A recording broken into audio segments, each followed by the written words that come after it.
the guys? Or Yeah. And DiMarzio was probably one of the first to come out with a full line of aftermarket pickups, and he began to explore winding, overwinding, underwinding, and different wiring schematics. Instead of just using a hot and a ground, he would do a 4-conductor wiring system and play around with ceramic magnets, Alnico magnets, size of the coil, top, width and depth and all that stuff. So he was playing around with that.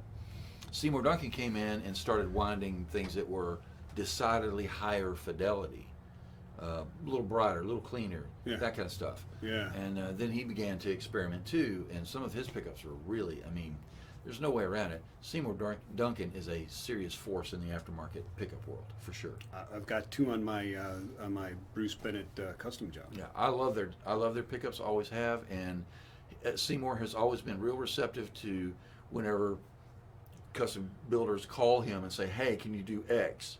And he's like, "Yeah, no problem," and he would do it that way. And sometimes, if it was good enough, or he felt like it had been refined enough, he just put it in the regular lineup. That happened years ago when I called him.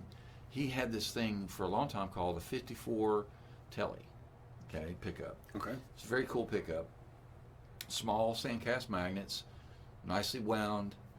It was, it sounded great, but just needed a touch more heat. Okay. So I called him and I said, "Hey man, can you possibly wind this just a touch hotter?" He said, "Sure."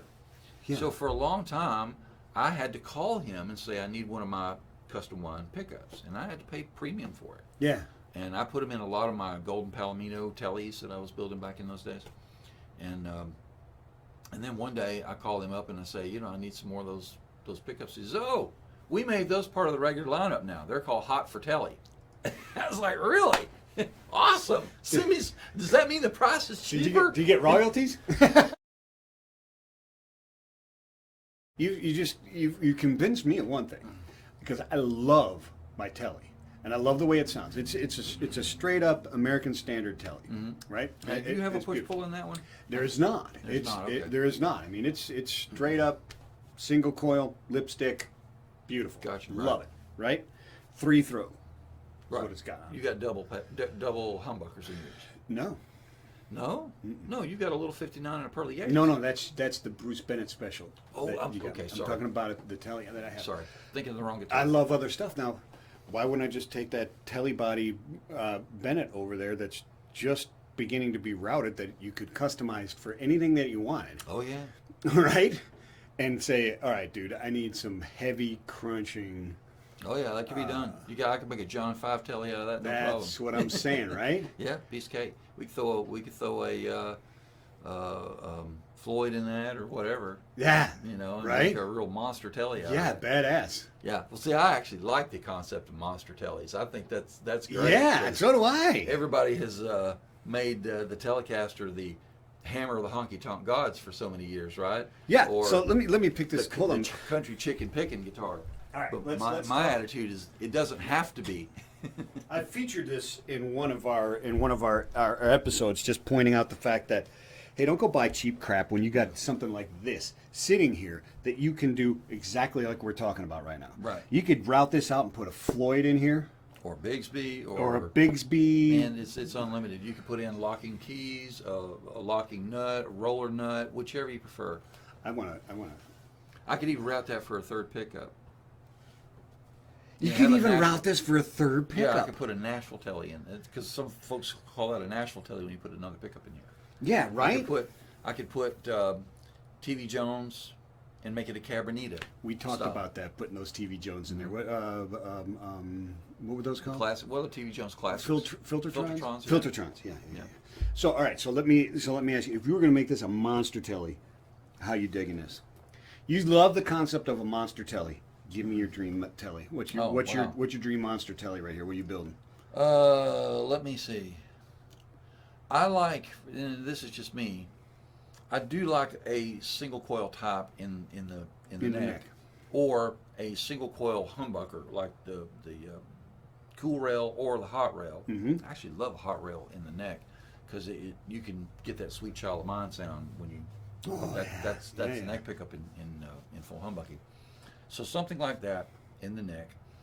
And I'm not a huge giant fan of the National Tele, but because the middle pickup gets in my way. But you could certainly do that.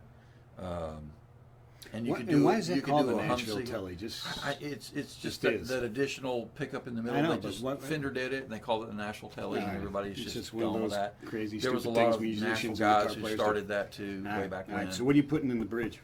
Believe it or not, I kind of like my Hot for Telly pickup. I'm a big fan of that.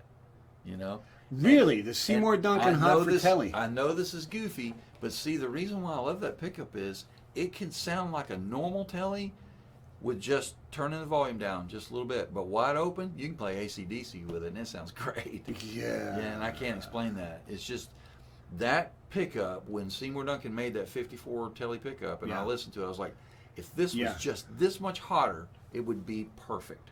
And that's what I had him do. And that's what he did, and it came out and then great. It, I and was then like, it became a oh. regular model. He- What kind of? What are you putting a tremolo on this? You putting a vibrato We on could, here? yeah. I'm not a. Or you. This Me is your personally- monster guitar. You Me doing that? personally, Or I no? might actually throw a Bigsby on it just for for fun, and a roller nut locking keys. 'Cause I you kinda put a dig the tail Bigsby. on it? I'm not truly a whammy guy. You put know? a tail on it. Yeah, big. Yeah, there's 50 ways to skin that cat. There's 50 ways to skin that cat. That's exactly right. What kind of crazy wiring are you doing? You doing any push pulls? Well, and, I would and definitely throws do. and I would stuff. definitely do a tap on this. I might even throw a phase on the tone. That's just me. I would still have the standard Tele 3-way because that's just the ubiquitous look, and people, they freak out a little bit when they see things that are not normal. But what if you could make it look that way, but it'd be a 4? Well, what would happen is I don't actually like the 4-way switch Really? that's available for Telecasters. Okay. It's not that it's bad. I just don't particularly like it. Okay, and this is your guitar, so But I would put in a 3-way and then a small coil tap switch here and a phase in the back. That's what I would do. there you go. Well, that's just me though. But you could put a humbucker in here if you wanted to. You could put the you could put in a full size humbucker, or you could put in a Tele humbucker, or What are a you dual painting it? rail. That one is so pretty. You gonna I cover think this it'd with be that- just straight gloss, high gloss. Yeah, it is beautiful. I love this wood. Because that's figured babinga with mahogany back. We might do a little staining on the back and maybe darken it up or redden it up a little bit. Yeah. And then it's got the really nice, soft bird's eye maple. Yeah, that is beautiful bird's eye maple. That looks beautiful. Yeah. All right. Cool. All right.